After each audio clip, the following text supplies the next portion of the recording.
like a governor that you would place on an engine? I feel like a governor has been placed on reality. Yeah. And like that's coming off. Yeah. And I think what you get in its place is it's almost like a Hydra situation. You cut off one head, you get 5 others, or a Cambrian explosion of ideas and possibilities. And so I think people assume that, when you get into a new paradigm or something, like one thing changes.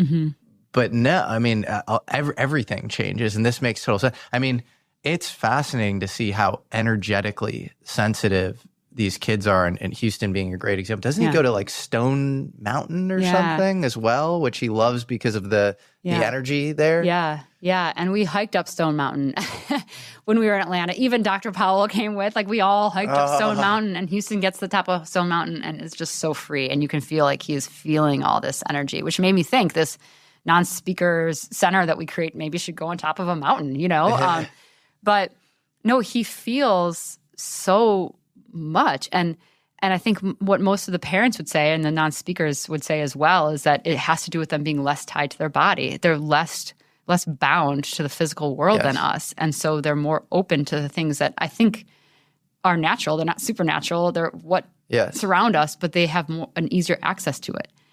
I couldn't agree more. And it's funny, in virtual reality and in lucid dreaming, which you could think of as its own sort of weird simulation, seeing your hands is this like really important test for your ability to embody in the bound simulation.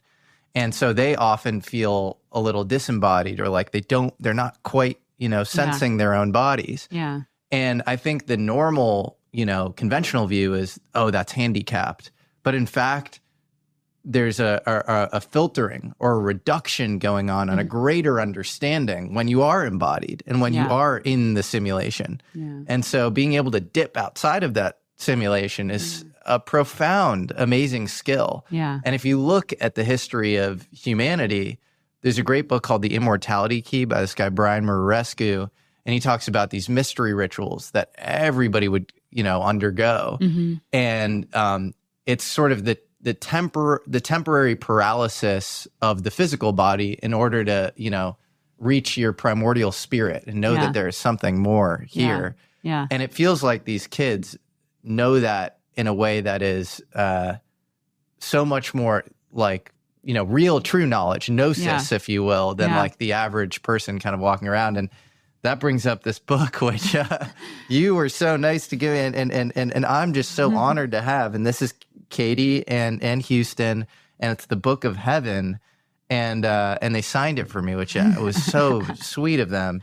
And it really feels like they have a conviction and metaphysics that we just relegate to mythology. We call these things sort of myths that, maybe that you go to church or you go to synagogue or whatever, and or a mosque, and you go through the motions or whatever. You don't really believe that there's something there. They know that there's something there. Yeah. Yeah. And I would say that's true of everyone who's working in an intimate way with a non-speaker, at least that I've met. I can't obviously have a huge broad brush, but every single person I've met and hundreds and hundreds of people emailing now with their stories, is that to work intimately with a non-speaker is to be able to beautifully see the worlds they can access, the realms they can access, which me saying something like that 2 years ago would have made me laugh out loud, that I'd be on an interview talking about realms. They can access realms that we can't access. Yeah. They can see beings that we can't, whether, I think some will call them divine beings, some will call them light beings, some will call them angels. And certainly spirits of those who have passed. That is often as common or comes before the telepathy knowledge. And all of that stuff was, of course, paradigm shattering. Yeah. I mean, I'm a nonfiction documentary filmmaker. That was absolutely what is happening. There was like a lot of shots of whiskey along the way, lots of books. Just now I have to read and read to really understand this more. And it's real. It's real. It is happening. Yeah. And what's so beautiful is you can't – that's why, like, if someone now – I talk about this. I was so bashful, like I said in the beginning, talking about this. And now if I'm talking about it and someone's skeptical or doesn't believe it. I'm just kind of like, oh, you're just like a flat earther. You're stuck in the old paradigm. Bless your heart. Yeah. And I really do feel that way. Yeah. I mean, there's some people living right now that see how much more there is, and I love that the non-speakers, these unbelievable people who've been dismissed and marginalized and cast aside, are guides in this. And I think that's the most beautiful thing. And because their message is one of love and one of unity. Yes. And it's so beautiful to me because it comes back to, if we look into antiquity of a lot of our religions and faiths, and all of that comes back to love and unity. And again, like you said, you kind of just like go to church, you go to synagogue, you go to, mosque, and you're like, oh, love and love. Like how many people actually believe in love and unity or practice it in some way, and at the end of the day, that's all that I've heard the spellers want to talk about is love and unity. And even, this was really profound, and I'm still getting to grips with this. So often they'd say, it's not just your thoughts we hear, it's your feelings that we feel. Yeah, I believe that. And all the feelings that you put out to the world are being received and like made manifest. Yeah. And one speller, and this is going to be in episode 10, even said, if you don't know what your feelings are and you can't process them, like often we're doing that work for you, and that dysregulates us. I don't care what you're feeling. You need to know what you're feeling. Yes. Because if you know what you're feeling, you can regulate it and actualize it and calm yourself.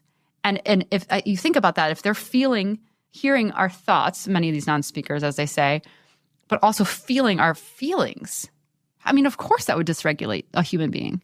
Totally. And this so comports with, like Gabor Mate's work, or like, basically anybody would intuit as far as like a parent, kid relationship, where you do immediately just absorb your parents' energy. Yeah. And it's fascinating to hear that explicitly articulated, because I think anybody listening will latently kind of know that. Like you are kind of embodying a lot of your earliest experiences. And you can kind of synthesize this scientifically with like the Harlow monkey test or whatever, where, if the mother isn't present and there isn't that, the necessary kind of tactile, kinesthetic, touch, that can have profoundly bad effects. Yeah. And so it just sounds like they're on another level of sensitivity to this. And it makes sense, right? Because our communication, it's prosaic to say that most human communication is 95% sublinguistic body language or whatever. And there's probably opportunity cost in the language itself. Yeah. And language allows for deception. It allows for myth making and all sorts of confusion. And if you're just cutting that out and you're going straight to the source, that feels like the true language. The final thing I'll say is there are apparently nonverbal tribes in the Amazon. Are you aware of this? Yeah. And they experience very similar things. And they even call it the ancient language, where they beam information to each other. And sometimes they'll have language on top of that, but they'll go back to the ancient language. And that's like the low latency, real communication. Yeah. I mean, even in the show, the Telepathy tapes, there's a young man, Asher, who was a verbal autist. He had words, and he eventually decided not to use them because they were cumbersome and difficult. And so many will say, like, we'll actually write about letters, like our obsession with using letters and like words, and they are dishonest. How many times when someone says, "How are you?" would you answer that completely dishonestly? I mean, like 80% of the time, and so it's like, if you can just, Kyle, who's a wonderful man and a non-speaker in England, at some point conveyed that, or maybe his mother did, that if you say the word, Thanksgiving or Christmas or something to someone, you say a word. But if Kyle sends that message to you telepathically, you receive the smells and the feelings and the music and the love and the family and the taste of the food and the decorations. You receive all of it. It's a knowing, like you said, a complete knowing. And when I've talked to the non-speakers about what, I'm going through the episode 10 right now, which is what they want us to do with this knowledge. I mean, so many of them are like, if you guys could all kind of get to this telepathic place, that'd be great. It'd really evolve us. And, I think we are all capable of it, because there's glimpses where we've had it, right? Where you know someone is sick and you're thinking about someone right before they call. We know it's there.